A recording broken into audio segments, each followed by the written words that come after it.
the Italian Grand Prix sprint race yes, in an incident-packed qualifying session at the Mola. That was yesterday. And then there were 5 red flags, in a rain-affected session. Verstappen ended 0.8 seconds quicker than Leclerc. George Russell, who you mentioned, and Lewis Hamilton qualified on 11th and 13th. They didn't even make the... No, but they're doing far better today. They're doing far better today. Before the rain came down in Mercedes' least competitive showing of the season. So the update today is that George Russell finished fastest, which is good. Which is good, yeah. How did Louise fare? That's what a lot of people want to know. I'm just looking at it now. It's just finished, but I don't think he did as well. He did as well as George Russell did. So, what are we expecting for the main race? For the main race, still expect the Ferraris to really compete. I think they have the best car on the grid this year. Yeah. They'll do very well. Red Bull won't be far behind. The challenge for Red Bull is Verstappen has to just keep calm and keep a cool head. Keep a cool head and keep the car right. He tends to panic and make mistakes when he's in a competition, so he has to try and do that. Mercedes are coming back. Anything could happen. Don't forget, George Russell is number 2 even in the standings, driver standings. So he's not doing bad. If he does well in the proper qualifying and ends up on a good position, who knows what will happen tomorrow. Yeah. Also, we understand that Toto Wolff is annoyed and angry at Lewis Hamilton. I'm not sure why that is. I mean, because Nico Rosberg weighs in on the row that they had as well. Why is Toto angry with Hamilton? Well, the details I'm not sure about. But I think a lot has to do sometimes with Hamilton being too big. I mean, you know the way Formula One works. Sometimes you have your individual team, and you expect the kind of like the people to work and give you the best car for the race. And Hamilton so far doesn't feel that they're giving him the best car to make him competitive. Toto Wolff, of course, is like their main boss there. So if he's in competition with him, arguing with him that they're not giving him the best car, obviously they'll have issues. I was thinking while driving here, actually, that maybe Hamilton, after all the success he's enjoyed with Mercedes, should be a bit more understanding. No, it doesn't work like that. It doesn't work like that. Remember, they're all not just petrol heads, but they're crazy, mad drivers. So they want to win every time. That's the problem. I mean, they are like all, sports people who are on top of their game. Don't forget, until about a month ago, people were not even sure that Hamilton was going to continue. After what happened in the final race last season, then he came back. This may be his last season or the last but one season. So he wants to have a good chance, redeem himself from what happened last year, prove a point, and then maybe end on a high. So that could also be part of the reason why he's not happy. Right. So what about the guys in Ghana? You guys, we understand last time you guys had a brilliant race for the Australian Grand Prix. You went at 5:30 a.m. in the morning at Labadi Beach. This time you had the DSTV showroom. So are you going to the DSTV showroom from here? Yes, so we're watching it this afternoon there. As many of you guys can join us, come, let's watch the proper qualifying this afternoon. And then tomorrow, lights out is at 1 o'clock. So from about 12 o'clock, we are there. There will be drinks, there will be nibbles, all sorts, a bit of atmosphere. Remember, Formula One cannot be watching the living room on a TV. The sound, the noise, the engines. You need proper ambience. You need that. You can feel the burn of the tires through the TV. That's the experience we give you. Fantastic. So the F1 viewing group, they are also available on WhatsApp. We've been plugging them. I'll be giving you the number pretty shortly for you to join the WhatsApp group. And they are growing, they are increasing. And this year, as has been said over the past month on this show, they are looking to go to Qatar. Because there'll be a race the weekend before the World Cup. There'll be a race the weekend before the World Cup, and people are trying to kill. So it's all set for you. All set for you. If you are a sport head and you want to enjoy the best vibe, the it's weekend. An experience. It's not just a race, it's an experience. Go for the whole weekend, all the vibe, all the beautiful people, all the parties, and the rest. That's what it is. Fantastic. And just a quick one. Tomorrow, our other colleagues will be watching it in Kumasi at some venues in Kumasi. So just if you're in the group, just find out where they're watching it in Kumasi. Join us tomorrow in Kumasi and watch it too. We know they will be at Starbite in Kumasi as well. I think Honeysuckle, yes, in Kumasi as well. And so they'll be watching it there. The group is growing to some of the other regions as well, and they are welcoming as many as petrol heads and Formula One heads to join as well. Okay. The WhatsApp number that you can join on I'll be bringing this shortly, but I think Kwabena Poku, the convener of the group, should I call him the convener? Yes. You're not a political movement, but hi, Kwabena. Hello, Kwabena. Good afternoon. Good afternoon, Gary. Yes, how are you doing? I'm good. I'm good. What's your location? Are you in Accra or Kumasi?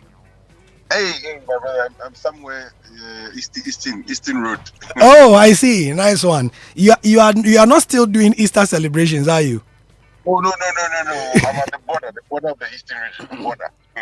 Nice one. So Nasser has been giving us the lowdown on the practice sessions and everything that's going to happen. He was telling us about how people are going to be watching both here in Accra and in Kumasi tomorrow. Yeah. Anything else you want to add? Yes, so we are also at all the honeysuckle branches in Accra and also at the Bargains Lounge at the Spintex Chance, the Sakumuna Junction. So, as I was telling you the last time we spoke, we are expanding all the viewing centers. We are going to Takari soon. We are going to Cape Coast very soon. Awesome. Very, very soon. So, gradually, everybody wants to have a piece of this pie in terms of their locations. Like just like what the Champions League, the Premier League, and the likes are enjoying in various locations, F1 is also getting that support, and gradually we'll be expanding all the viewing centers across. Right. Nasser has given us all the lowdown about the Italian Grand Prix, so I'll just leave you to acknowledge the rest of your sponsors as well, and then, yes. Yes, as usual, Heineken, always they've been by our side for the past 2 years, and it's been great. And also we have, as usual, Multimedia Joy FM, and this weekend when we're going to our major partners, the DSTV, who are the F1 viewing rights holders in Africa. We are always thanking them for their support, and this is the first viewing party we are having at DSTV as a major viewing center for the season. So it's going to be a wonderful experience tomorrow. I know Nasser told you a lot, but I'm hoping to have the rain coming tomorrow and make the race very much more enjoyable and exciting. Nice one. Thank you so much. And as we like to do, Kwabena, we like to preview the next one. So after the Italian Grand Prix, what plans have you got for Formula One watchers here in Ghana? What should they be looking up to or looking forward to? Oops, his Zoom has dropped. All right, so I'm sure he's going to let us know that later. But now, thank you very much for passing through as well. Thank you. Yeah, our cameras will be at the DSTV showroom to get a piece of the action as well. Thank you so much. See you tomorrow. Yeah, see you tomorrow, by God willing. This is Joy 99.7 FM, the Joy Sports Link, powered by the Joy Sports team. We begin with Formula One, and that was Nana Sebwedi in studio with us, and also Kwabena Poku, all of the F1 viewing groups in Ghana.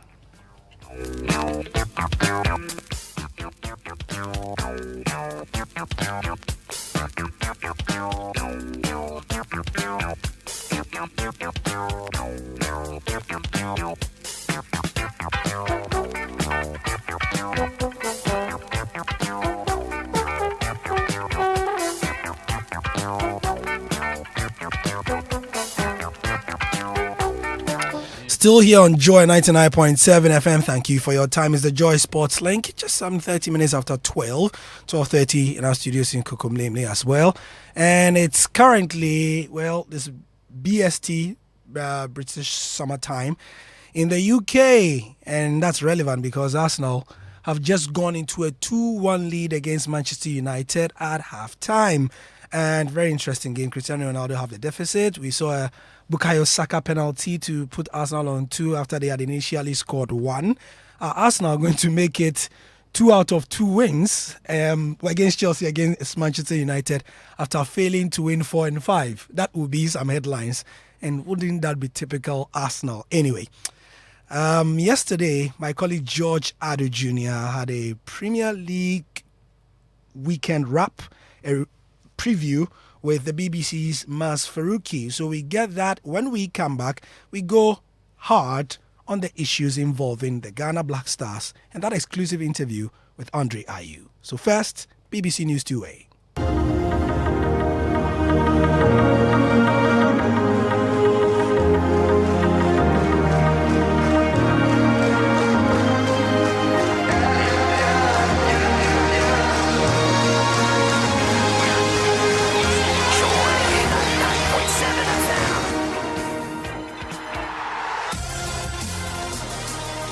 Thank you very much, Mas, for your time on the show. Great to have you on the locker room back on again. And we can begin with Chelsea because the Blues succumbed to a 4-2 defeat on Wednesday evening. A very disappointing result, spearheaded by rookie mistakes in defense. It was a very much new-look defense by Christensen and Malang Sarr stepping in for Thiago Silva and Rudiger. Does the performance of the two replacements raise problems of squad depth, quality in the squad itself, especially in defense for Thomas Tuchel? It was a surprise defeat, wasn't it, George? Especially given the way that Arsenal had been playing coming up to this match against Chelsea in midweek. They'd lost 3 on the bounce in the Premier League. So I don't think any of us really saw it coming. And that will be, I think, a real source of frustration for Thomas Tuchel. You mentioned the new-look defence with Christensen and Sarr at the back. Thiago Silva, obviously, is getting a bit older now and potentially can't, deal with every second and every minute of the intensity of the Premier League. Rudiger as well is an interesting one because we expect him perhaps to move on in the European summer if he can't sort out a new contract at Stamford Bridge. So it does show that there are perhaps a couple of issues in Chelsea's squad, which previously at times this season, particularly at the beginning of the season, looked so strong. I think though that fact that they're just so inconsistent at the moment for Thomas Tuchel will be the real issue. You look back at the big win over Southampton. Before that there was that loss to Brentford. This loss to Arsenal as well. It's one thing or the other from Chelsea at the moment, and I think that's what's going to be really frustrating for Thomas Tuchel. Well, Mars, talk to me about Lukaku. I know Thomas Tuchel has spoken about Chelsea not going to give up on the Belgian, but honestly, is there a future for him at the Bridge? Yeah, this is such an interesting one, isn't it? When Lukaku first rejoined Chelsea, he just hit the ground running so well, didn't he? You couldn't see him going a few minutes really in a game without scoring. He just seemed to be playing so well, but he just hasn't come back at that level since he picked up that injury. And I think you're absolutely right. I think Chelsea and Tuchel have found a way to play without him, and they're going with that Kai Havertz option, and they do look a lot better and they do look more likely to score with that option without playing Lukaku. I know that he has tried to play a little bit again against Arsenal and did come off. Chelsea look a lot better with Havertz going forward, and Timo Werner as well, a word on him. He's had a big part to play as well, hasn't he, in creating and having a part to play in those goals for them this season. The result was a big one then for Mikel Arteta and Arsenal, who harbour dreams of Champions League football. With 6 games to go and tied on points at the moment with Spurs, can you see Arsenal return to a league competition? And is there any possibility of Chelsea being drawn into the top 4 race at all? I think Chelsea will be fine. Don't worry, George. I think Chelsea will be fine and finish 3rd and therefore make sure of their spot in the European Champions League next season. I think that 4th spot in the Premier League, that 4th spot behind Chelsea, behind Liverpool, Manchester City, whichever way the top 2 in the Premier League finishes this season, I think it will come down to one of those 2 London sides, either Arsenal or Tottenham. Tottenham obviously there at the moment have a much better goal difference than Arsenal, but you just don't know, do you, what kind of boost mentally that win over Chelsea might give Arsenal as we head now into these final games of the season, this final run-in that you mentioned. And the big factor as well is the North London derby that both sides have got to play each other next month on May the 12th, and that match looks bigger and bigger every single time you look at it, doesn't it? Mars, Everton secured the big results themselves with a last-minute equaliser from Richarlison. Probably the toughest will feel they deserved more in the game. They dominated. They are currently 5 points above the relegation zone, and Lampard before the Everton game hinted Everton's defence will prove crucial to their survival hopes. With a run of upcoming games versus Liverpool, Chelsea, Crystal Palace and Arsenal, what are the survival chances of Frank Lampard's Everton? Yeah, I was actually at this game at Goodison Park on Wednesday night, George, and I lost my voice almost really when that Richarlison goal went in, the equaliser in the 93rd minute. It was such a scrappy goal, but you could see from the Everton fans around me how much it meant, because I knew how important it was to make sure they avoided defeat to Leicester. And it is a big factor for them as well, because they're heading now into this really tricky match against Liverpool on Sunday, the Merseyside derby. We know that Merseyside derbies always tend to be sometimes unpredictable, but not really in the last few years, and Liverpool playing so well at the moment that you can't see anything than a Liverpool win for them from that game. I just think that, yes, that Everton defence is going to be really important for them, and it needs to be a lot better than it was for long periods in that match against Leicester in midweek. They need more of the performances that we saw in the win over Manchester United. That's the kind of work rate that Frank Lampard is going to want from his players. Well, at this point, it's definitely bye-bye from the Premier League to Norwich City and Watford. I'm right on this, Maz. I think it probably is, George. I think when you look as well at the table and the fact that they have played more games as well than teams just above them, that plays against them. Time is definitely running out. You look, they've played 32 games, Norwich, 32 games, Watford. Everton, crucially, just above that bottom three that we've just been talking about, have played a game less than all three sides below them when you take into account Burnley as well. Watford, though, 7 points behind Everton. Norwich, 8 points behind Everton. You just think now that it's too little too late, and I cannot see anything than both of those sides getting relegated, unfortunately, for them at the end of the season. Manchester United announced the appointment of Ajax coach Erik ten Hag as the next manager. The Dutchman will take over at the end of the season on a 3-year deal. What can you tell us about him? And could he be the man to get United back to winning ways?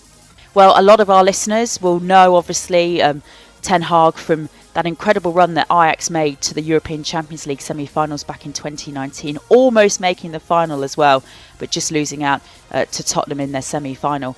And they went past Real Madrid, they went past Juventus on the way to that run to the last four in Europe as well. So I think they won a lot of fans over with the kind of football that they played and the young players as well that they develop at Ajax. And that's the kind of philosophy, if you like, that I think has been lost at Manchester United in the last couple of years. Certainly if you speak to United fans, they point back to that's what they used to do. They used to develop their own talent and play that kind of football, and that's been lost a little bit over the last few years. So I think that's what they are hoping Ten Hag will bring with him when he comes across to Old Trafford in the European summer. Speaking to fans on Thursday when the news was announced, you could sense that they were really excited. They are really, really pleased with this appointment, and they think Ten Hag really could be the man to turn things around for them. But there's so much for him to do. They are going to need to be patient. You know, you've got big players in the summer who are out of contract, big players who aren't necessarily gelling in the dressing room, big issues with some players' form. Harry Maguire has been talked very openly about in the last few months. Jadon Sancho obviously joined for such a big fee at the beginning of the season, really hasn't clicked, and it's just not really the kind of football that the fans really want them to be playing. So there's plenty for him to do, and the fans are really going to have to be patient because it could take some time. Arsenal, Manchester United, then tomorrow, early kickoff at the Emirates. Maz, definitely more sorrow for the Red Devils, or are they going to find some respite here?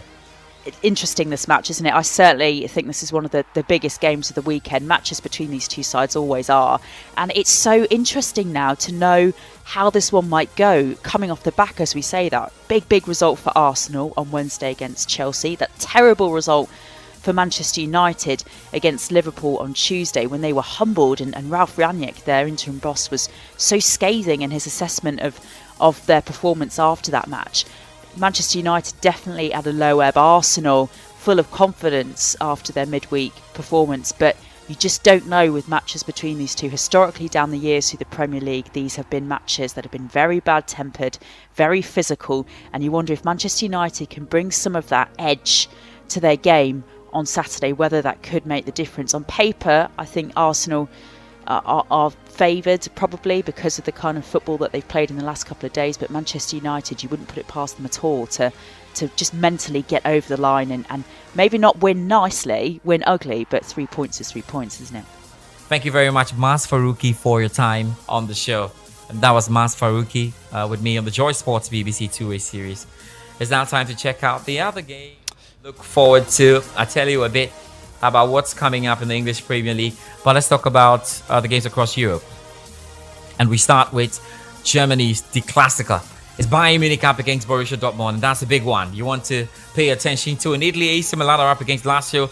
Bologna play against Internazionale. And these are the short two games to go to there in Italy. In France, Paris Saint-Germain up against Rennes. It's an important game as the Parisians can wrap up the title. In England, Chelsea face West Ham right back at their troubled home grounds. Conceded 11 goals at the Stamford Bridge in 3 games. Not too good. Look, there's Manchester United up against Arsenal. There's Brentford up against Spurs.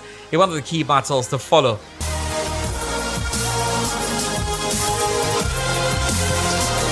9.7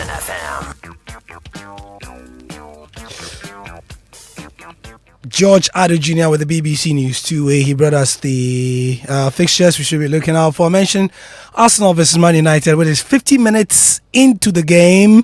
Arsenal still leading 2-1 against Manchester United. We have a couple of fixtures that he told us about across Europe, but some news just coming in the last 20 minutes. It's official now. Antonio Rudiger has basically said he will leave Chelsea on a free transfer as he cannot wait more than 2 months for new owners. Rudiger and Chelsea are done. There's no bid on the table, and according to the respected transfer football expert Fabrizio Romano, Real Madrid are close to finding an agreement to sign Rudiger. So that is that for that. We'll see how that one goes. Let me know what you think about everything you've heard on the show so far. And there will certainly be more to hear about as I bring you this exclusive interview with Andre Ayew here on the Joy Sports Link.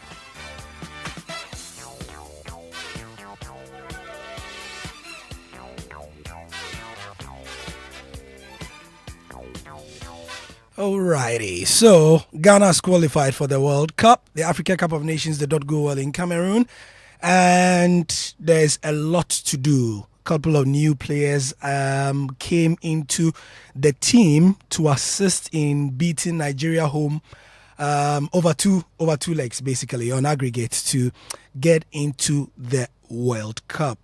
I was in Qatar for the World Cup draw that puts Ghana in a very tasty group involving South Korea, Portugal and Uruguay, and I was privileged to meet Andre Ayew at his club, Al Sadd. There, we spoke about all these things, including Jordan Ayew being booed in Kumasi, how he felt about that, and several other things. Please enjoy this exclusive.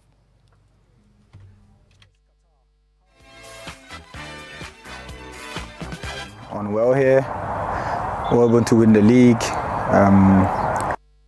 Andre, how is Qatar? How are you enjoying football here? Well, everything is going on well here. We're able to win the league.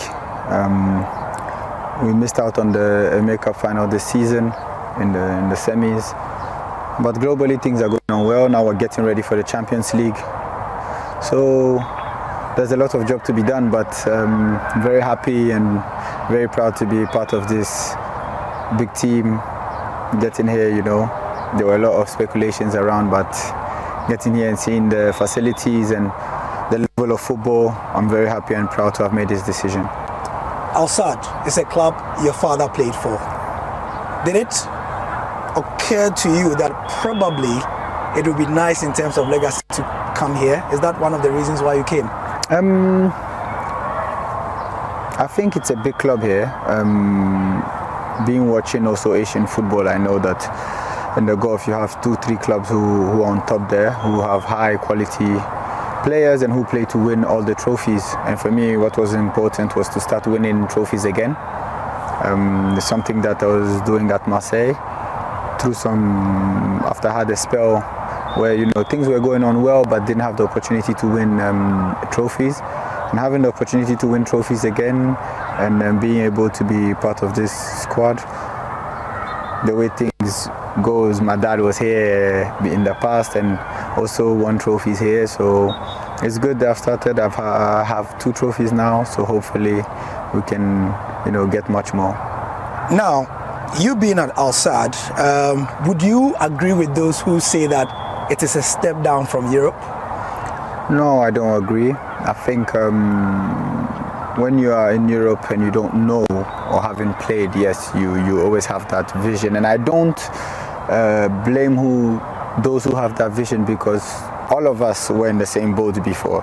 But then it gets to a point where you realize that a lot of players from this league play in their national teams and play well and are fit, and it's not every player that come here who succeeds. A lot of big players have come here and not succeeded. So for me, you know, coming here and seeing the level of training, seeing the level in the games, yeah, I think I'm very happy, and it's not a step down.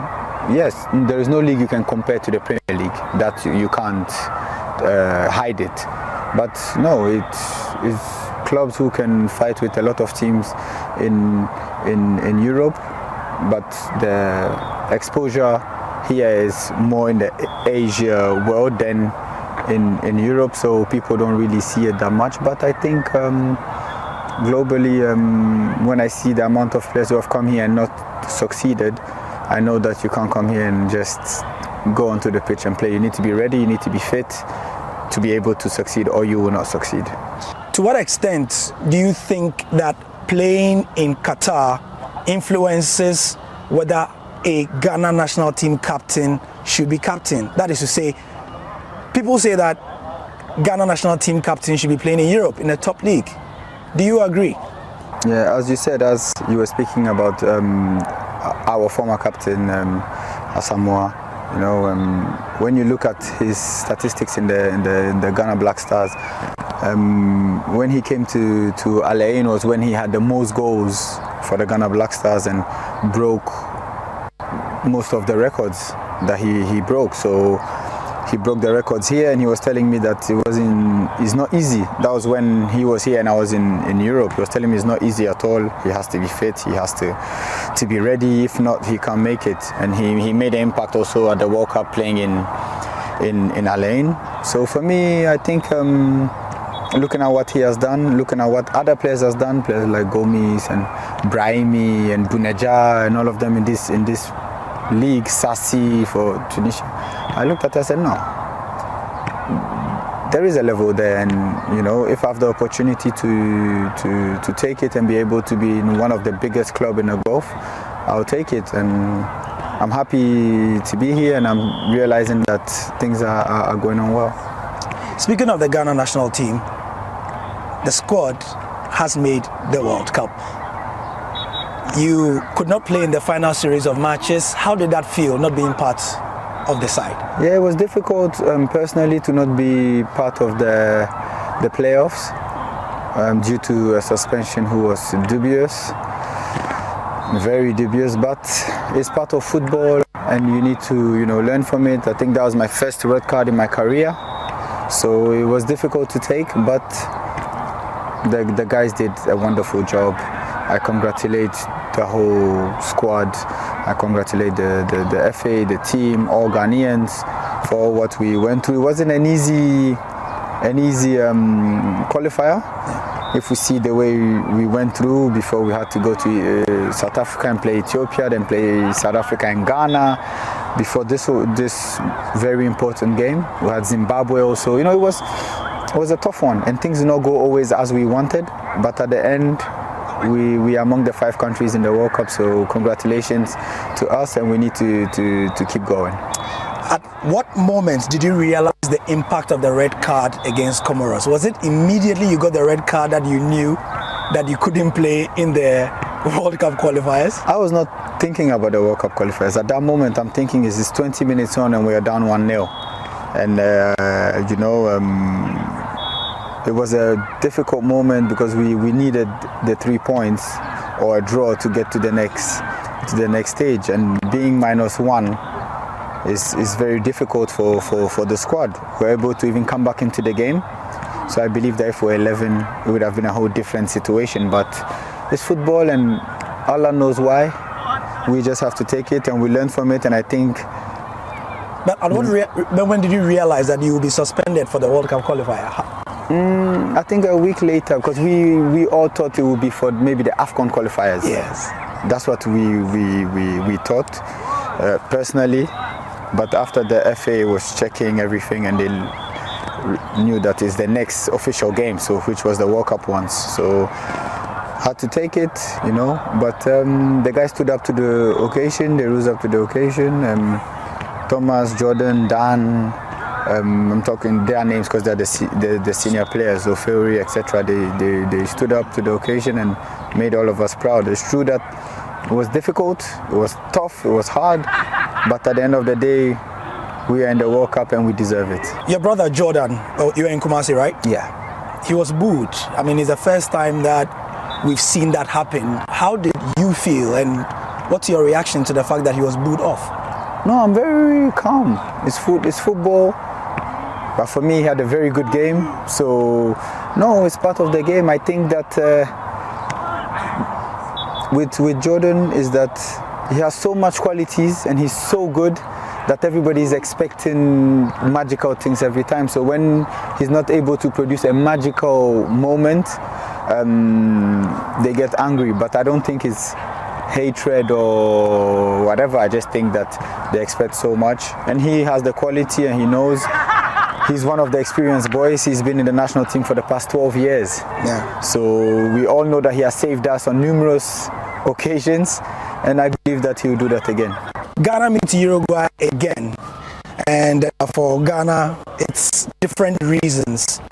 You had a yellow card and so could not play against them in 2010.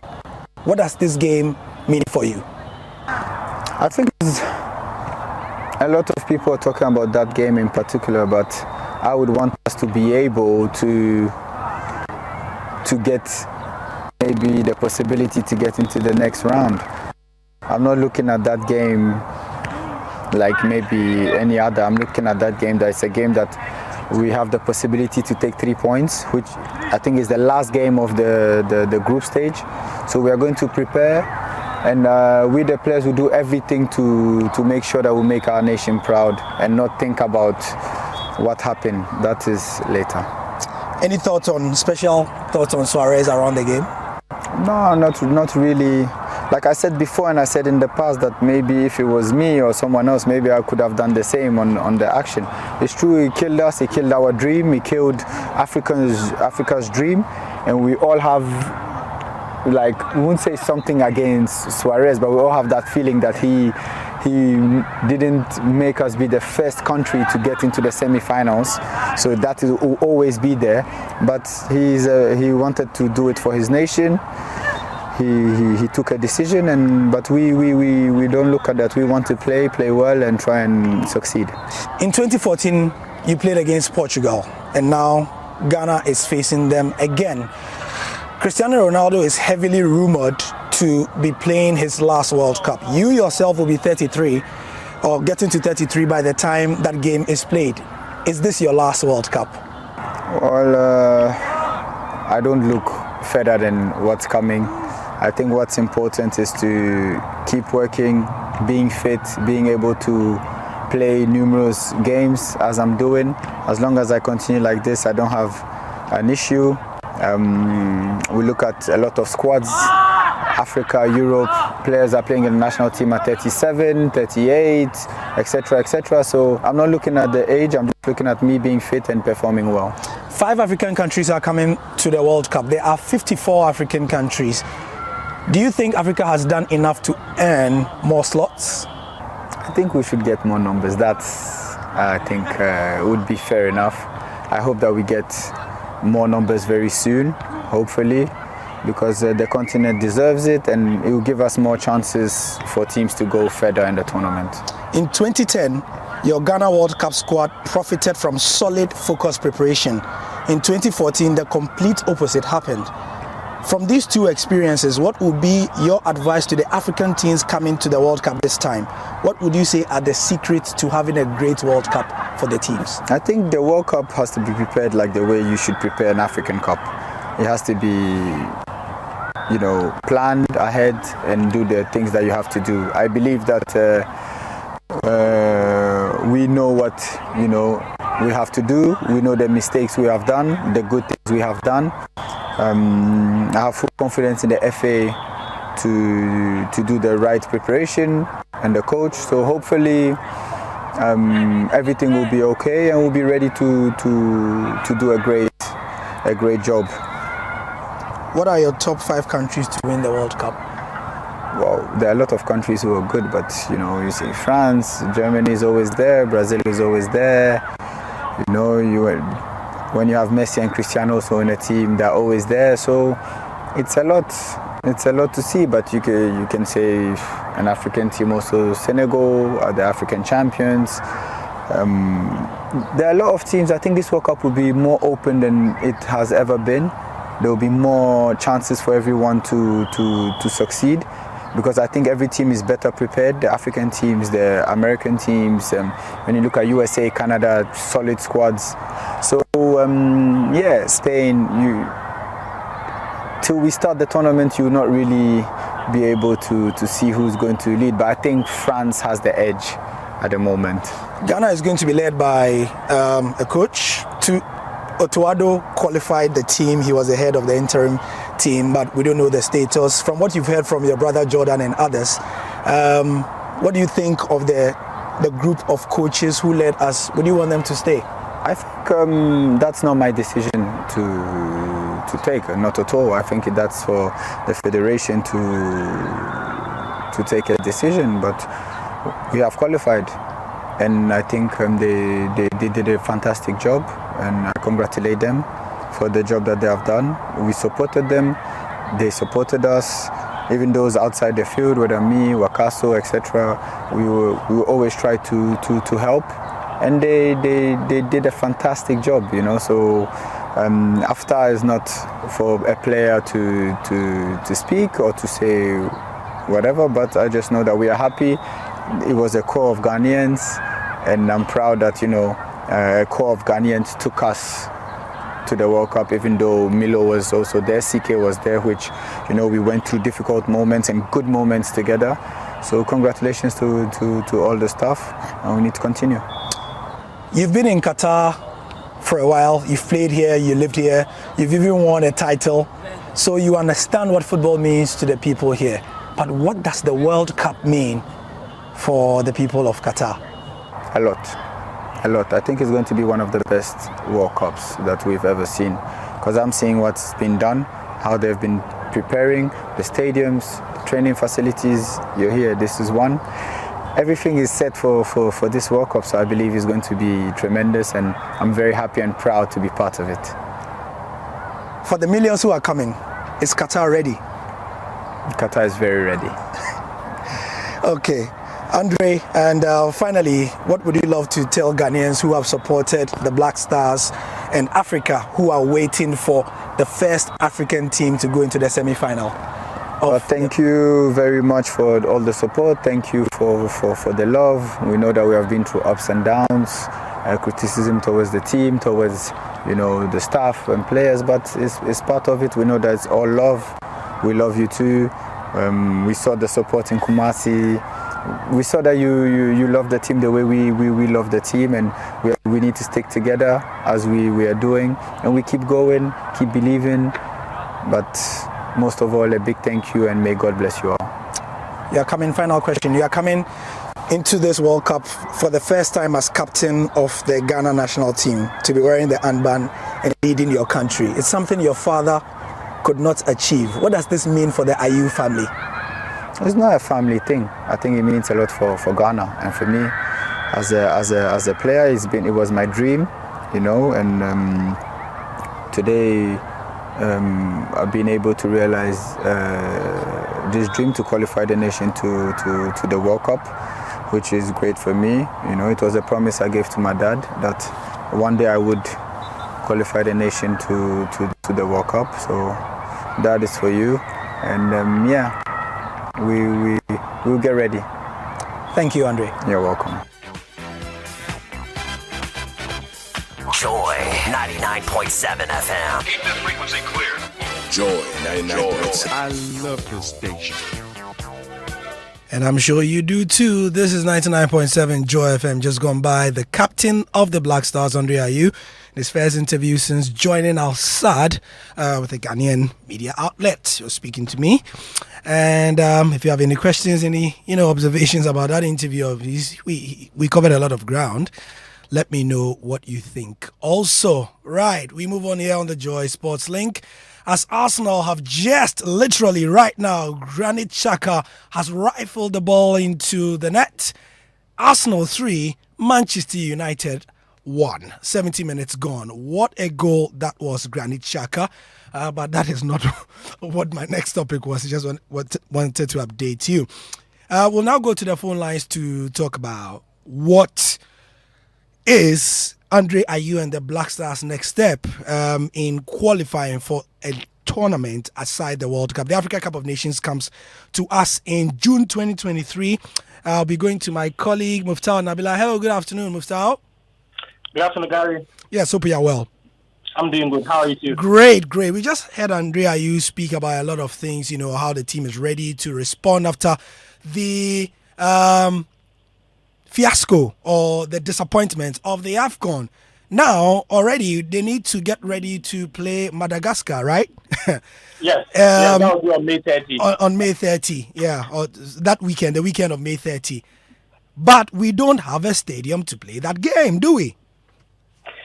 We don't have a stadium. Following the decision of the Confederation of African Football to approve the Barrier Sports Stadium for a one-off match, which was a World Cup qualifier playoff against the Super Eagles. On April 4, CAF wrote to the Ghana Football Association, notifying them that their decision to approve the venue has been revoked because they were told that the venue will be automatically disqualified to host any CAF matches after that game against the Super Eagles. And CAF has given them certain things they wanted them to meet. And though the National Sports Authority were able to put together some of the things, initially they had given them some 8 pointers that they needed to ensure that everything was ready before the match against the Super Eagles. Though they were not able to complete everything, CAF still decided to approve the venue for the match, but they've now announced that the Barrier Sports Stadium is not available. One thing is, most of us don't actually know is that because we do not have a very standard stadium which is fit for purpose to host CAF competitions, every major CAF qualifiers or FIFA qualifiers, the Ghana Football Association needs to submit facilities. So the CAF would then send down an inspection team to come and inspect the facilities and determine whether they are fit for purpose to host matches or not. And that is where we are at the moment. So the GFA had earlier submitted the Cape Coast Sports Stadium, which hosted most of our matches since 2019. You and I would remember that the first major tournament it hosted was in 2017, which was the Wolff Cup of Nations in September 2017. And then it hosted some of the World Cup and African Cup of Nations qualifiers in 2019. It hosted almost all, but the game against Sao Tome and Principe, which was played at the Accra Sports Stadium. And after that game was played at the Accra Sports Stadium, CAF actually decided to fine the Ghana Football Association about $4,000 because they felt the pitch was not good enough. That was why all the Black Stars matches were played at the Cape Coast Sports Stadium until the Independence Day celebration at the facility also put it in a very terrible state to the extent that we needed an alternative venue to host the World Cup qualifier against the Super Eagles. As to whether the Cape Coast Sports Stadium is still a facility that will be considered or not, that's one thing that is not clear yet. But what we do know is that Barrier Sports Stadium cannot host CAF international matches. Right. So, which begs the question that I'm sure a lot of, Ghanaians who don't follow these things as intimately as you do will ask. Mufta, why do we have to come to these issues all the time? Why are our best stadia never seem to be fit for purpose for international tournaments? What's the problem? That's quite a difficult question for me to answer because anytime you speak to members within the National Sports Authority, they will tell you that they are doing their best to ensure that all the stadia we've got in the country are fit for purpose. But the bigger thing or the bigger question everyone will be asking is if you're doing your best to ensure that the stadia are fit for purpose, how can we continue to have them in a state that CAF and FIFA do not deem them fit enough to be hosting international games? I think it's a question of maintenance. We have a culture where you and I have issues when it comes to maintaining our facilities. Talk about the Esipon Stadium, for instance. It is a facility that has become a white elephant after hosting the 2008 African Cup of Nations. 10 years down the line or 12 years down the line, if you go and see that facility, Gary, it's very terrible. Just a couple of months ago, we had heard the finance minister mention that renovation of that facility was about 90% complete until George Addo Jr. paid it a visit, and we saw a different picture contrary to what the finance minister painted to everyone. I think that we are very good at lying to ourselves, thinking that what we have is good enough until we are told that they are not good enough. For instance, most of us actually think that a stadium is good to host matches when the pitch is green. But CAF noted that there are so many weeds at the Bawayara Sports Stadium. CAF noted that there are so many weeds at the Cape Coast Sports Stadium. So we have weeds that we claim are grasses good enough to be hosting matches. And that is CAF most importantly, indicated Muftau. Those are the pitches our usual Ghana Premier League teams have been playing on. Exactly. But if we've been playing on them and CAF feels that you can play your Ghana Premier League matches on them, but when it comes to a CAF game or a FIFA game, you cannot play on this facility. For instance, I also have an issue with CAF here. They approved this Accra Sports Stadium for World Cup qualifier between Cape Verde and Liberia. Seychelles also used the Accra Sports Stadium. But when it came to Ghana, CAF said the stadium was not fit for purpose to host our World Cup qualifiers, and even find us because it was used to play the game against Ultimate and Principe. So the question is, why did CAF decide that Liberia can use the stadium for their game against Cape Verde? Why did they allow Seychelles to use the stadium as well, but Ghana cannot use it? Those are some questions I've got. But if you look at the broader picture from the Ghanaian perspective, Gary, you go to the Accra Sports Stadium, and CAF even noted at the Bawayara Sports Stadium that the washrooms are in a very terrible state. And you and I, who are religious followers of the Ghana Premier League, would admit that when you go to any of our stadia, our washrooms are in a very terrible state. CAF says that if you take a look at the dressing room of the teams, they noted that the benches were 25 and that some 3 more were at the other end, which makes it difficult for other players when they're in the dressing room. They cannot see their colleagues and even the coaches. So they've asked that they should readjust the seats so that everyone seated can see one another and see their coach at halftime when they are delivering their halftime team talks. Gary, you are looking at a facility that has a very big issue. The venue operation center. Many of us actually think that the venue operation center is not relevant, but the venue operation center becomes the core area where every single thing required for a match to be a success is operated for. If you do not have that, CAF is not going to approve it. So we should stop looking at our pitches being green and thinking that the very moment you have your pitch in a green state, it is good enough to host matches. CAF goes beyond this. They actually even mentioned that our showers, the showers at the Bawayara Sports Stadium, they said they are not up to the required standards. The media center, they had to use a makeshift media center for a press conference in the game against Nigeria. CAF says it is not up to standard. So it is not just about what is on the pitch, but everything required to ensure that a match played at a venue is a success. Everything must be in place. And this is where we come to the National Sports Authority. For instance, week in, week out, we see Kumasi and Asante Kotoko put out figures of how much they've grossed at the stadium. Some percentages go to the Ghana Football Association, some go to the National Sports Authority, some go. Now we are doing e-ticketing, e-ticketing, and these people, those who are in charge, also go to take 5% and all that. Gary, for instance, the last game Real Tamale United played against Kumasi Asante Kotoko at the Aliu Muhammad Stadium, they grossed about 42,200 Ghana cedis. Guess how much RTU got? 18,000. 18,000, yeah. The rest of the money, where did it go? If, say, even 5 or 10% went to the National Sports Authority, can't we use that to actually ensure that the washrooms are in a good state? Can't we use that to ensure that the pitches are in a good state? The venue operations center, the media center.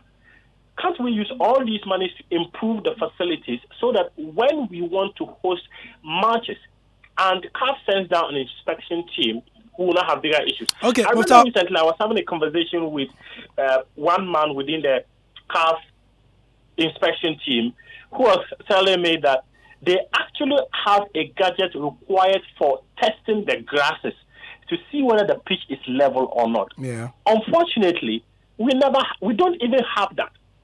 So I think at this point, we need the National Sports Authority. We need the Ministry of Youth and Sports to consider technocrats when they are putting up our facilities. For instance, you have someone like Anthony Yeboah, Anthony Bafo, who has worked at FIFA, who has worked at CAF, who has a clear idea of what is required at every match venue. We need to engage some people like this.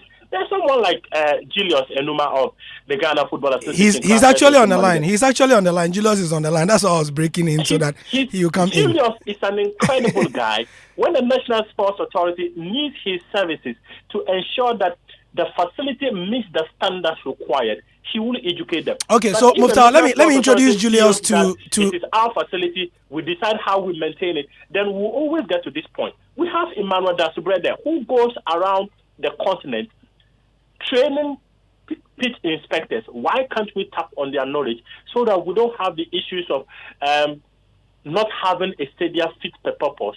All right. So, Mufta, you've gone on this great monologue for just about 6 minutes or so. You've landed solidly. Please stay on the line for me. Julius Emuna, who you introduced very nicely, is on the line. Hello, Julius. Thank you for your time as well. Thank you very much, Gary. Yeah. So, Julius is the GFA licensing official, club licensing officer. In layman's terms, he's the man the GFA has put in an office and tasked to ensure that our facilities are fit for purpose when it comes to the Ghana Premier League. Right, Julius? Yes, of course, and beyond that. And beyond that, that's the basic job description, isn't it? Yeah, I'm sure you have a long job. Layman's description. Yeah, layman's description. So, based on that, I mean, Mufta mentioned you even before I've brought you about your expertise in relation to the matter at hand. The first question I would ask you for you to explain to my listeners and myself. Do you agree with my question and Mufta's answer to this thorny issue of why do we never seem to have facilities ready when it's time for international matches of a certain caliber? Yeah, thank you very much, and very good afternoon to your listeners. I think that Mufta hit the nail right at the spot. An extensive explanation of the scenario. I think you saw a little bit of my frustration in my post yesterday on Facebook. We need to take football serious in this country, Gary. It's about time where we need to say it as it is. I think that we've been diplomatic about issues regarding some aspect of our football for far too long. I mean, football is not just about putting together players and all of that. It goes beyond. It's a big ecosystem that a lot of factors need to be working together to get results. So for me, we should move beyond the old practice of maintaining stadia, where we're relying on this little IGF. We have to be very honest and truthful to ourselves. Before I even tackle the issues about whether Ghana has a venue or not, I think that as a country, we need to take a second look at the maintenance of our stadium and be honest with ourselves that is the revenue we are receiving at the stadium enough to maintain? Because you see, Gary, from all expertise explanation, you need as much as ×5 of the amount that is used to build a stadium to maintain it throughout. I'm sure you've heard of that before. Yeah. So for me, I mean, can we tell ourselves that the revenue we generate at these facilities will be equal to this amount that we're talking about? Definitely wouldn't get that. So we should stop this. That we have an allowance and an ITF in the revenues that we generate to maintain the fact. We should look beyond that and look for other means of generating funds, other means of sourcing funds to maintain our stadium and take football seriously as a business, as a nation, not just as a FA, as a nation. When we take it more seriously, that it has socio-economic impact, a huge impact, which is incalculable.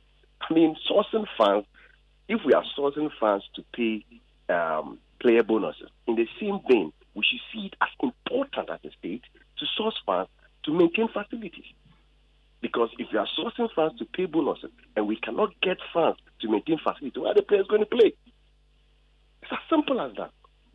For me, that is the point we've gotten to. And we have to admit it, that the manner in which we maintain facilities will not help any of us. And we need to source innovative, creative, and other possible means. And this all begins from the perception, understanding the social economic impact of the game.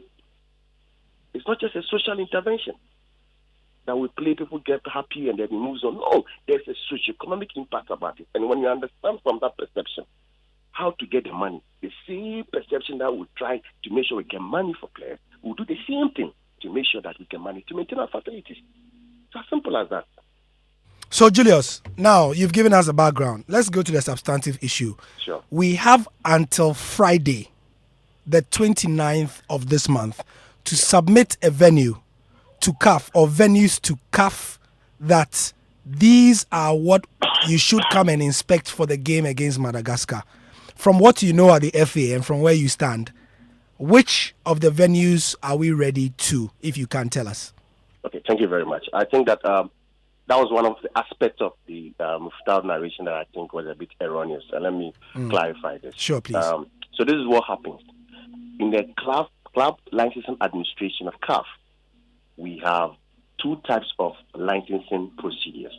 We have licensing for clubs, that is the interclub, African Interclub Competition, CAF Champions League, CAF Confederations Cup, which is done seasonal. And then we have the national team interclub, national team licensing, which deals with only one aspect, which is the infrastructure. So the difference between the national team licensing and then the interclub licensing, the interclub, it goes through a full licensing procedure where the MA, that is the GFA, assess the license application under the 5 thematic areas of the clubs, take decisions on them and communicate to CAF. Now, when it comes to the national team, this is what happens. At every round of matches, since our own senior brother, Mr. Tony Baffo, took over as the head of the Deputy General Secretary in charge of football development. This is the strategy. At every round of matches, CAF requests member associations to submit match venues way ahead of time, as it did in the World Cup qualifier. And it states clearly that these match venues should be venues that have been already approved by CAF, what we call the homologated venues. So, it is not like CAF is going to come down for an inspection. That has to be corrected. You need to submit a venue, and the venue must be in the system. Currently in Ghana, as I did mention on your sister station at Empire FM, there are 2 venues in the system that has not been formally been prohibited: Accra Sports Stadium and Cape Coast Sports Stadium. The reason we've not played in Accra Sports Stadium and we didn't play in Cape Coast Sports Stadium, of course, as it did happen in our World Cup qualifier, was a preventive and a precautionary measure. It was a more proactive measure. That why do we play at a place we think we might not get it in a good shape and then we'll subsequently be fined and sanctioned? Why not use a place where we think at least it can be manageable? I hope you get my point.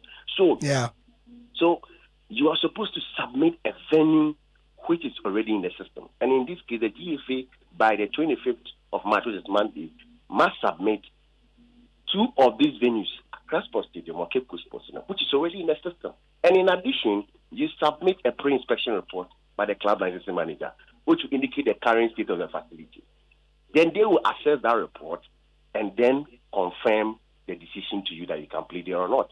So in all the matches we played in the World Cup qualifier, there was no CAF inspection of the Cape Coast Sports Stadium.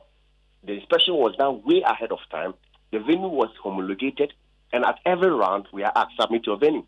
And at that time, we were starting the World Cup qualifier and the AFCON qualifier. There was Accra Sports Stadium, Cape Coast Sports Stadium, which were approved conditionally for us.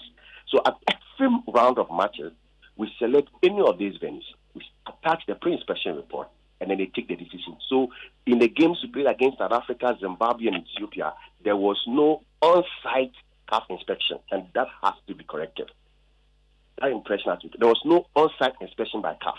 All inspections were done by myself, and the reports were sent to CAF, and a decision was taken on that as a pre-inspection report.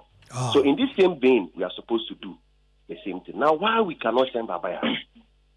It's as simple. I mean, from the explanation I've made, then I don't even need to even go ahead to say why we cannot submit Babaya, because Babaya is not a homologated venue. Babaya was given a one-match exemption. Because homologation process is quite a long process. It took us about 1 month to get the decision on Cape Coast and Accra Sports Stadium. So at that moment, we're going to play against Babaya. If we said we want our venue homologated in the system before we played, we'll eventually be playing on a neutral venue. So it was rather to our benefit than to CAF for us to be given that 1 match venue, 1 match approval. Now CAF stated clearly that after the match, it will be automatically removed. Yes, but it can be only processed from homologation based on the reports received. So, in the second circular that has been sent to the GFA on the 4th of April, CAF formally communicated that this decision to formally prohibit and that they can only take another decision after we have completed the renovation and call for the inspection is based on the report of the inspector who was here on site from Sunday to Saturday the game was played. Friday the game was played. Throughout. And so if his inspection was satisfactory enough, if his report was satisfactory enough, CAF would have then communicated to us that the venue has been processed for homologation, but has been removed from the system until the process is over. But now we cannot be processed for homologation because it's an outright rejection based on the report that has been submitted, and that we need to fix them before we call for another inspection to see if we can be processed or the venue can be processed for homologation. Okay, so Julius, as they say, the crack and sing. So Gary. Yeah, Mufta. Just before Julius please come in. I had made a point, and the point was that how come anytime we are getting ready to play FIFA or CAF competitions, we require an inspection team to inspect our facilities? So, for instance, when Ghana was going to play Nigeria, Ivan was in Ghana, from Uganda. He's from Uganda. He came to Ghana. He took a look at the Bawaya Sports Stadium. He took a look at the Cape Coast Sports Stadium and submitted his reports. He inspected the Bawaya Sports Stadium on a Sunday. He inspected the Cape Coast Sports Stadium on a Monday, submitted his report. And then he came back to take a look at the Bawaya Sports Stadium again before it was finally permitted to host that one game against Nigeria. Emuna said that it is not as if every international match CAF will have to send out officials. I have mentioned the GFA submitted the Accra Sports Stadium and the Cape Coast Sports Stadium to CAF for the World Cup and African Cup of Nations qualifiers. These were the facilities submitted. They were within the CAF system, but the Cape Coast Sports Stadium had to be re-inspected again because of the Independence Day celebration that we had. So it was not a point that said that, every match we have to play, CAF will need to send out officials. Ivan only came to take a look at the Cape Coast Sports Stadium because we had an Independence Day celebration. So the point of Enuma that, it's not as if every match we have to play, CAF will send out inspection. That was not what I said. I said we submitted Accra Sports Stadium and the Cape Coast Sports Stadium for African Cup of World Cup qualifiers, but Ivan only came to inspect the Cape Coast Stadium because of the Independence Day celebration. And I stated that we cannot be a country that anytime we want to play international games, CAF will have to send out officials to come and inspect our facilities to see whether they are fit for purpose to host their games. We cannot continue to do this. That's exactly the point I made. Yeah, I get you. I mean, of course, that is exactly almost the same thing I said. That, yeah, of course. I mean, we have to move away from that. And we can only get away from that if we change our maintenance approach. So I agree with you on that, Scott. I mean, but the impression I got was that it was like for every round, a CAF inspection must come. Oh, no. But you and I know it doesn't happen like that. Of course. So for the Cape Coast situation, of course, I mean, NFF protested. CAF requested for sort of an inspection from us. We sent it and said, no, they want someone to come down to also have a look at it. So that's how the whole process goes. So even now, assuming we send Cape Coast and CAF is not too satisfied, they will send an inspection team to come down again to have a look at it before a final decision can be taken. So, for instance, before Nigeria played at the Abiola Stadium in Abuja, none of anything that's about, had to go to Abuja before the draw. I mean, he did an inspection way before the draw, because when the pre-inspection report was sent, CAF requested that because the new venue, they have to have a formal inspection. So that inspector, which is mine as well, had to go to formally do his report for the process to go through for homologation. So now, Nigeria will always put in the Abiola Sports Stadium because it's only homologated at the pre-inspection report. Unless there are issues that were raised in the previous homologation letter given to them that has not been fixed. The CAF will say that we gave you a timeline, it's not been fixed, so until it is fixed, you cannot play there. So, okay. All right, Julia, I think my listeners have a bird's eye view of, it's a Saturday. Let's not choke them with too many technicalities. I mean, at the bottom line is that we have till Friday to submit a venue. Monday. When? Next week? It's Monday, 26th. This coming Monday, April 25th. In fact, 26th. Like I did mention on your sister station, the decision has... Oh, you mean tomorrow Monday? Yes, please. Oh, wow. Not even Friday. That's 26th. No, it's 35th April. So we will get somewhere to give. So the Ghana Football Association has already submitted a venue to CAF. We have communicated to CAF. Like I said, we won't have any issues. We won't come and be hearing any headlines. As far as I'm concerned. As far as you are concerned. All right, Charlie, that's... But Gary, just a quick one. Please. Though the GFA has submitted, if CAF is not satisfied, CAF will send out another person to come and... Of course, like I did mention. Yeah, sure. I did mention. So that is it about that. But I mean, people should... we shouldn't press the panic button. Yeah. That Ghana doesn't have venue for our matches. I've always mentioned that our Accra Sports Stadium is always a precautionary measure. We have issues with the pitch, which the club licensing here in Ghana has raised several times. You understand? So we think that it is a situation which requires a longer time to fix, but we can manage it for our Premier League. So why do we have to put ourselves in a situation of playing there and then being fined by CAF and all of that? That is why it's always advised that we choose Cape Coast Sports Stadium for our matches. So not because so again, one takeaway that I want us to have in your books, or from your professional opinion, Cape Coast Stadium is because I remember when this story broke earlier this week, and I wrote on my Facebook that Ghana's best stadium, and I wrote that because it's the most recently renovated stadium. Yeah. A few people mentioned that Baba Yara is not our best stadium at the moment. It's Cape Coast Stadium. Is that true? In terms of all, Baba Yara has about 19 issues that CAF says. So in terms of the stadium, yes, go ahead. I think the last time you spoke to me on your network about club lines, I did mention that infrastructure is about operationality. It's not about the aesthetics. Okay. And that is what we need to understand. It's not about how big. It's not about the capacity. It's not about anything. It's about operationality. Currently speaking, the most operational in terms of the standards at CAF and at FIFA for us is Cape Coast. We cannot deny that. It's the Cape Coast Sports Stadium. So the issue, and you see, there's this thing about the Baba Yara Sports Stadium. We are not putting any pressure on state agents. It is clear that it is going through a renovation process.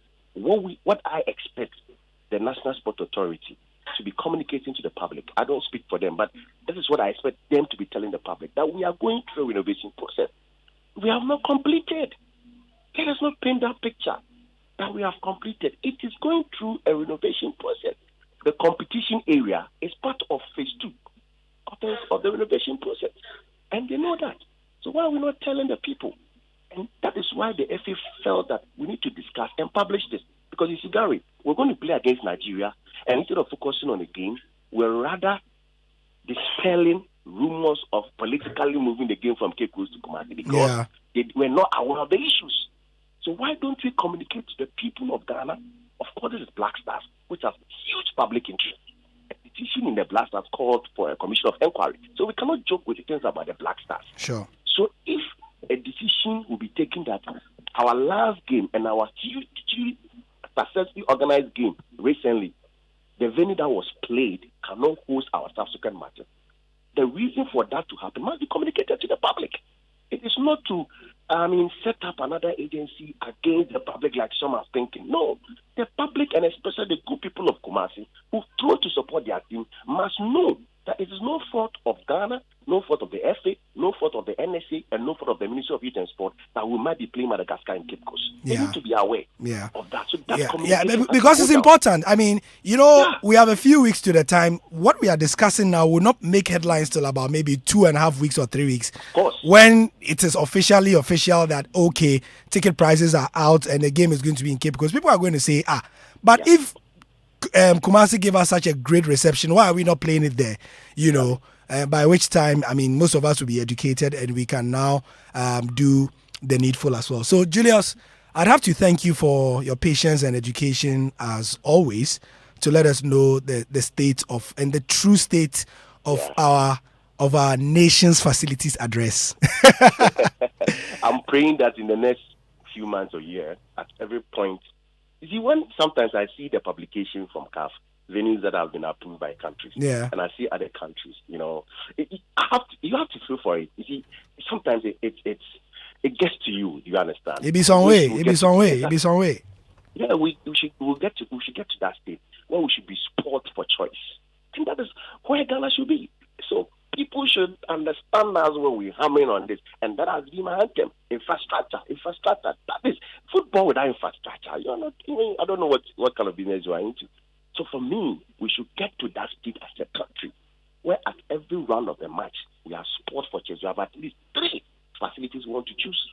Then we will take our matches like Nigeria is doing, like South Africa is doing, like Egypt is doing, like Algeria is doing, like Cameroon is doing. You understand? We should. That is where we have to get to. And it will not take the FA alone. It will not take the NSA alone. It will not take the IGF of the NSA to do this.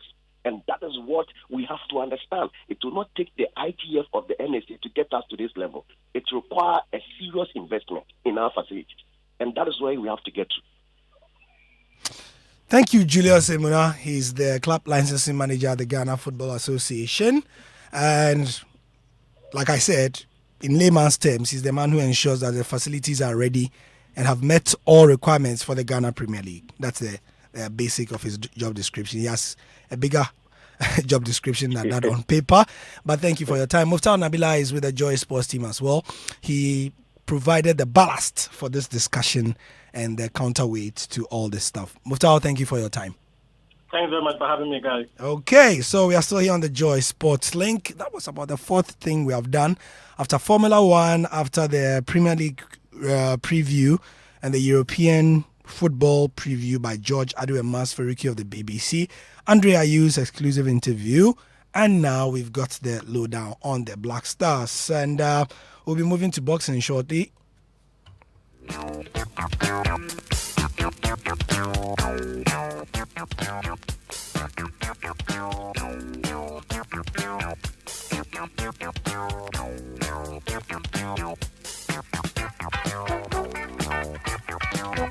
Yeah, we'll be moving to boxing shortly. But, you know, another issue with the Black Stars is in a couple of weeks, I mean, the squad should be out, yeah?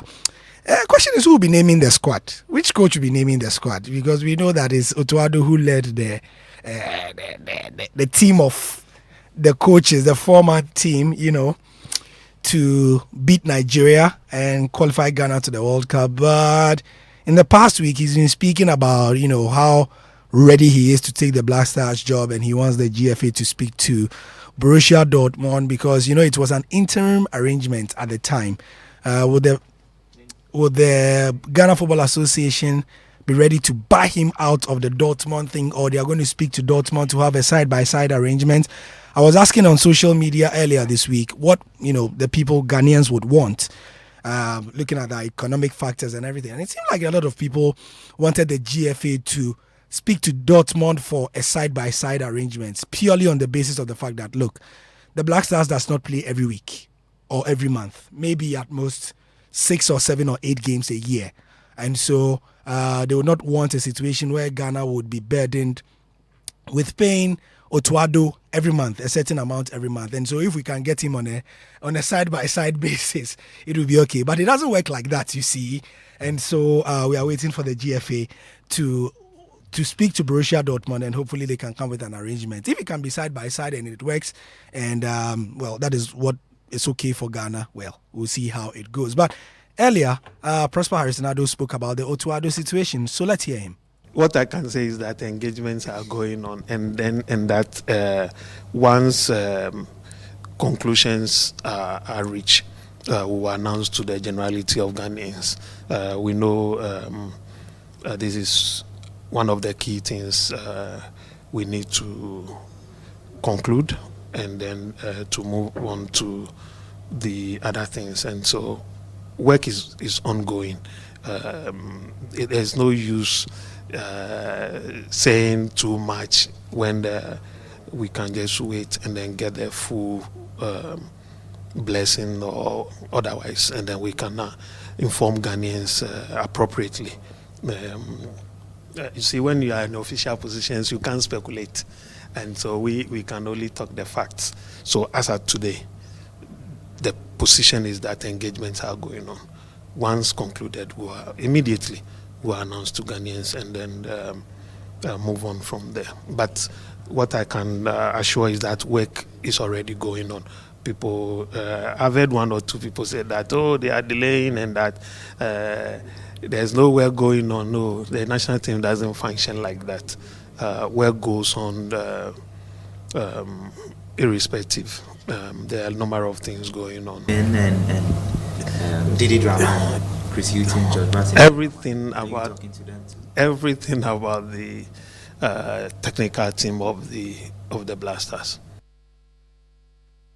Okay, all right. So that was Prosper Harrisonado, the GFA General Secretary, being interviewed by Mubarak Haruna. Mubarak is here, and so let me bring him in. They were speaking on the sidelines of the Ramadan Cup launch.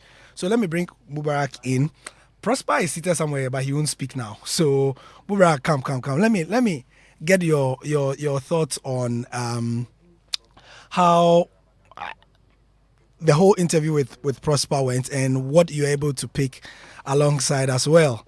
Now, remember that another issue that the GFA has to look at is the trending one about the Ghanaian players who were born abroad, right? Those who were born abroad or lived here a few years, have gone abroad and so on. So Mubarak is here. Hi, Mubarak. How's it? Yeah. The interview with Prosper, you had an interview with him, right? It was on the sidelines of the Ramadan Cup. So just give us a sense of, why you asked that question and, Well, we have few weeks to the Africa Cup of Nations qualifier for the 2023 Continental Showpiece in... change your microphone. I'm told that it is not very audible. Yeah, for the Continental Showpiece in Ivory Coast next year. So in my mind, it is absolutely imperative to have a head coach and his technical team for those particular games because preparations is crucial. We saw Ghana's performance at this year's AFCON in Cameroon. It was disastrous. We don't want a repeat of disastrous. That. And so, in my mind, it's important that we get the coaches in so that they are able to train with the boys, select their own players, and then get the team in shape for the qualifiers and, of course, for the World Cup at large. So I asked Prosper. Yeah, and that was his answer. Yes. Obviously. But I was saying before I introduced this sound clip that I was engaging a lot of people this week. I put it on social media as to what people thought. I'll look for the post while you answer. I brought you in to get your thoughts as well. Seeing how Otuado worked and seeing the sort of situation he is with Borussia Dortmund. Of course, they give him his daily bread. And for all intents and purposes, the amount of money maybe Ghana cannot pay, you know what I mean? Exactly. From your professional opinion, we have not seen a lot of international coaches do this side-by-side arrangement where they are coaching a club side and then coaching a national team. In Africa, we've seen coaches like the AS Vita coach who was also doubling as the DRC coach. He did it for a long time when he was also TP Mazembe coach and so on. But when the person is based in Europe, it's a different ball game. So what would be your thing? Do you think that from the taxpayer's point of view, we should just engage him on when he comes and delivers on a match, or during that time then we pay him, or we need to buy him out of the Borussia Dortmund thing?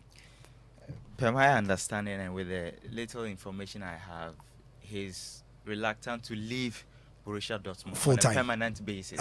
So obviously, because the money is good. Yeah, so we are going to get him on a temporary basis. And you look at the clamor that came when he qualified Ghana for the World Cup, what the president said and all that. We just want him and his crew to steer the team towards or to the World Cup and do well after the World Cup. So that is what we want. We just want him to do well with the team at the World Cup and not just on a permanent basis. So we understand that Chris Hutton is Chris Hutton. He did. Yeah, he did. He has the backing of government, but yeah, the FA wants from Otto day Addo. one. Yeah. They wanted Otto Addo. So yeah, and for me, I think it's a good deal because when you look at some of the coaches on the local terrain in the 80s, in the 90s, the likes of Sam Dodo, Jonas Asukefio, they were all handling clubs and then the national team as well, and they did well. So, and Otto Addo, he has done so well as a scout and also as a coach for the Black Stars. So I think he will do well should they get him. And in case he does well, Borussia Dortmund will be very happy because he's their product. And you look at the post when he arrived at Borussia Dortmund, they were welcoming him. It was a celebratory post, it was in a glowing manner. So they are also happy that he's doing well for the national team because it adds to the value of Otto Addo. Anyway, so Prosper is seated just outside here, by the way. I know we have not invited him officially. I mean, I don't know. I think he came to us Empower or something like that. So he happened to be here. I'm saying all this so that I wanted you to say something that will prick him to enter the studio. So maybe you two, you are saying only good things. I want you to say something that will force the man to come and sit down and say something. You two, you are not saying anything. So if maybe Prosper is here. But just like maybe in the interview, I wasn't really happy when he kept on saying negotiations are ongoing, talks are ongoing. Yeah, but he said that national teams don't work a certain way. They have to expedite the process. We need Otto Addo and his team on board. Really, but what do you see? That's my problem with football fans. We are very, very impatient. You see, we are very impatient. Yeah. Oh, you have forced Prosper to come, so he must have done a good job. So Prosper Asinarde is the GFA General Secretary. He's not forced me to come. Yeah. I don't like the way you are pestering the young man. That was my intent. I wanted to stress because I also brought him without prepping him or anything. Once you are seated here, I needed a hook to bring you. Anyway, good afternoon. Afternoon. Yeah, so you heard the captain. I mean, I was with you in Qatar when, after I spoke to Andre.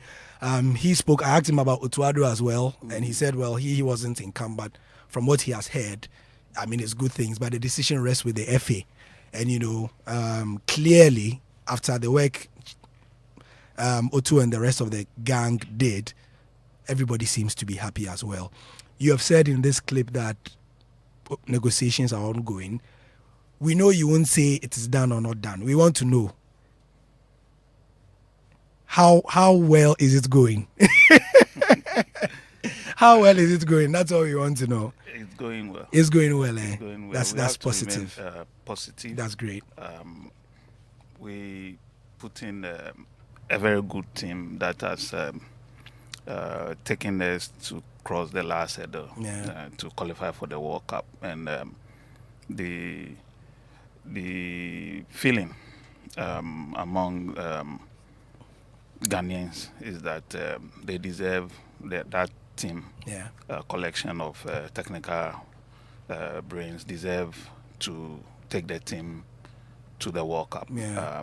From the two matches we've seen, not only about the score lines. The score lines are goalless and 1-1. But in terms of the outlook of the team, the agency of play, there's some good feeling around the team in terms of the play and the attitude of the players. And somebody called me just to talk about the fact that the player was down and the coach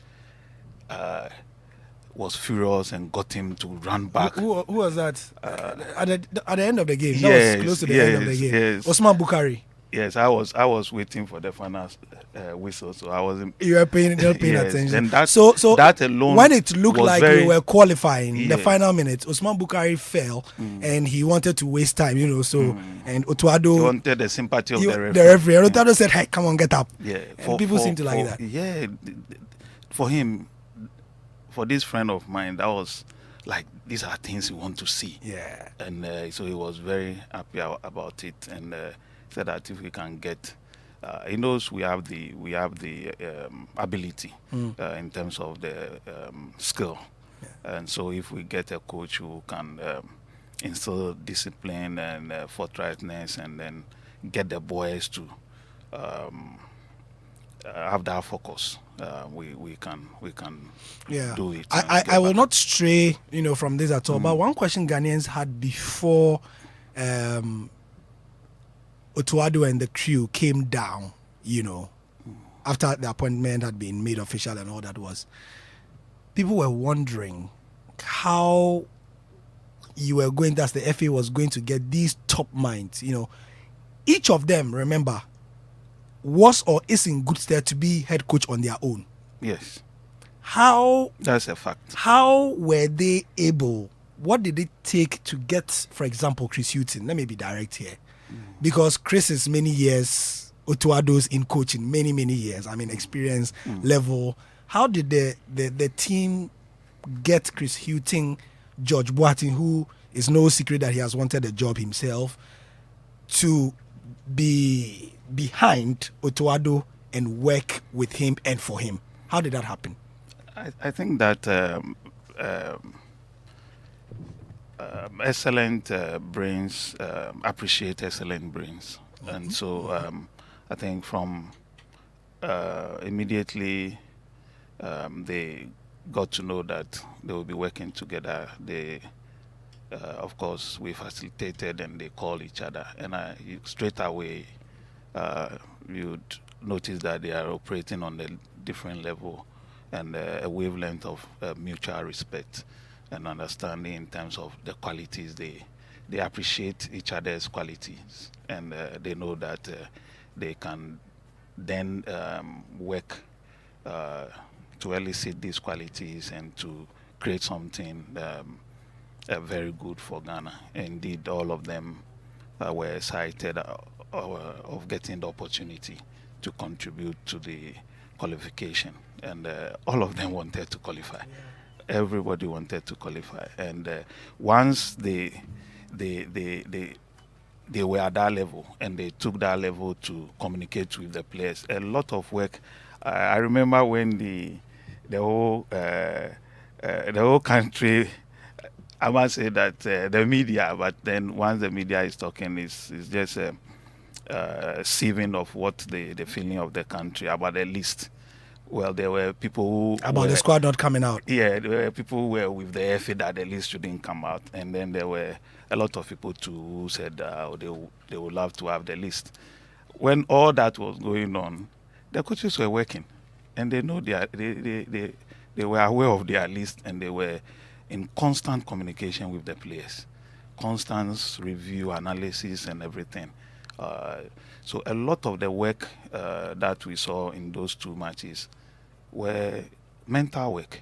National team, you don't get enough time like a club side to train. So a lot of the work had to be done in terms of the strategy and the system of play, roles of players and things. They were doing it. They were calling each player, even players who could not get into the final. There's a bigger list, and then as the day goes on, you trim it. Yeah, you trim it down. So they did that. the big pool of squad. They talked to all of them. People who were not even going to play, but they talked to them, assured them that they are still useful and resourceful to the team, but maybe this match they may not come, but they will still continue to monitor them. There are matches ahead of us. They are still useful to the team. So all those work were going on at the back end whilst we were dancing around whether there is a list or no list, when is it coming out and not. Meanwhile, administratively too, the FA was also working on the nationality switches for our brothers Odwe, Iliasu, and the like. I didn't mention, you brought it to me. I didn't want to go there, but as you have brought it, Mr. Prosper Harris, now the Ghanaians are very Odwe and Iliasu. Okay, I didn't say no, Salifu. You mean? No, not Salifu. I say Iliasu. Iliasu. Yes. Which Iliasu? The one who was number 10. The French. Elisha.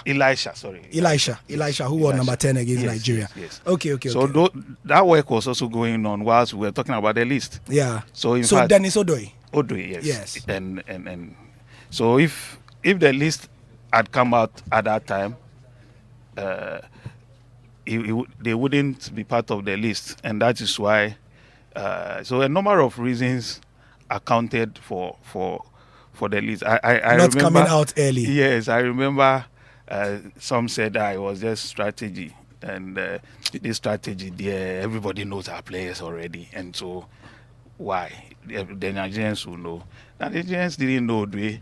In fact, a lot of Ghanaians didn't know Odwe. I was at the Kwanzaa Sports Stadium when somebody said that, hey, man, your bobolo, not free. Also a Ghanaian. Yeah. And people were excited about his commitment and his drive and the way he was able to play his role very well. And it's a very... I mean, same for Elisha also. Yes. And slotted into the team like he's been playing with them for a long time. And so we have a pool of, what I can say is that we have a pool of young Ghanaian talents coming up. And so with patience and with the right drive, I think people forgot when we went to Japan. You remember the Japan trip during COVID? Yes. A very challenging one, and the Japanese we took what, 9 goals in all or something like that. I remember the issue about the goals, so we forgot about the number of the players who went and the experience. Bukari was in that squad. I remember that. Yeah. Bukari was in that squad, and so we've been following up with on that. him. Yes, and then the coaches have been monitoring, and then they said that Bukari is ripe to come to this match. So a lot of people too didn't know. They thought he was just new to the national team. But in that Japan squad I went to Japan, I was with them, and I can tell you there are good players in there, and in the future they will also come up like Bukari. You know the player, most people call him Colchester. I've forgotten his name, the young boy. Kwame Poku. Correct. Trust me, one day you see the other side of him. He's growing well. I was in camp, and I can tell you that boy is good. He's now moved to, I think, Petersburg in the championship. What I can plead, I want to plead with Ghanaians that anytime they see a player with the national team, the player has something. We should just exercise patience for them. I know with team building and everything, there are players who come and may not gel. And may not play well with the national team and may fall off. But let's give them, let's embrace them as Ghanaians. It's one of the things I learned. When you are with the team, you feel it, you will learn it, that sometimes the criticisms and the way it is put. Seriously, if you tell a player that, he did not play the goal kick well or the corner well, they are not offended. But when you veer into personal stuff, it gets to them, and they feel sometimes to the point that they feel un-Ghanaian. They ask themselves, what is it with me that my whole country does not embrace me? Because they feel they have come to also exhibit what they know best and to help the country. And that's like you need to see this boy in Germany, Tre, and the way he values the national team and Ghana, to the extent that he follows some of our league matches and everything. He's Ghanaian through and through. If you go to Germany, he won't take you to any restaurant than the Ghanaian restaurant. He's Ghanaian through and through. But when he was called for the first time, I remember. But when we allowed him to settle, today he's one of the key players in the team. Ghana. So sometimes we will beg. I know all kinds of comments come up when lists are called, but let's focus it in the football area rather than veering into personal stuff and sometimes letting them feel like they are un-Ghanaian, and that's the side I would want to play. Right. Because very soon the squad may come. I know. I was going to say that, the squad will come, and then the coaches will now begin to cast their net wider. Yes. Because they will use this qualifiers. I mean, the qualifiers are important, but we can't so we take our have eyes off the fact that these games will be playing before the World Cup will also be doubling as preparatory matches for the World Cup also. So we'll be going to the World Cup in November. And so on the sidelines of the CAF, FIFA Congress and the draw, we had the CAF meetings. So the presidents were there. One of the issues that our president and a number of them were pushing and fighting for was the fact that if we could do something about the AFCON qualifiers, so that the 5 countries in Africa representing the continent at the World Cup will have space to organize friendly matches, to prepare their teams. We push. We thought we've given it a good job, but still the AFCON 2 is important. So we were able to get just some slim window to organize friendly matches. So we'll still play the AFCON, because this is the scenario. If you play only AFCON matches and then you go to the World Cup, it means you are preparing against only African teams. Exactly. Meanwhile, you don't have African teams in your group. So we need to play. We have an Asian team in the group, South Korea, Uruguay, and then European team. Portugal. We need to test our arsenals and our strategies against set teams so that you prepare better. And so we needed space. But space is at a premium. Nobody has space the in the calendar international calendar. Yeah, it's choked. So that's why we wanted to see if what we control is the AFCON. So we wanted to free up space, but we can only get the second part of the June window. And so it's difficult to organize some kind of matches, but we are still working on it, and we'll make use of it to the best that we can. And then the September there's still AFCON qualifiers, and then before November. So the break is going to, you would see that this World Cup is in November. So it's in the middle of when leagues are being played, and then they will go off for the World Cup to take place. Then they will come back. So we'll have some window there, but would it be enough? So that's why the planning and the attention to details and the kind of work that needs to be I've done. always said that the team that will win this World Cup is the team that can be smartest with these things. Find an opportunity to play some wild friendlies, be able to put their squads together and these things. So all the best to you and the team. I mean, Andre said from the interview that he had confidence that the FA will be able to put some plans together, gel the new boys and then the senior members of the team and all that as well. So thank you. Anything else you want to say before just 2 minutes? To say that on the coach, when I say engagement, I mean engagement across all levels. We engage up and down.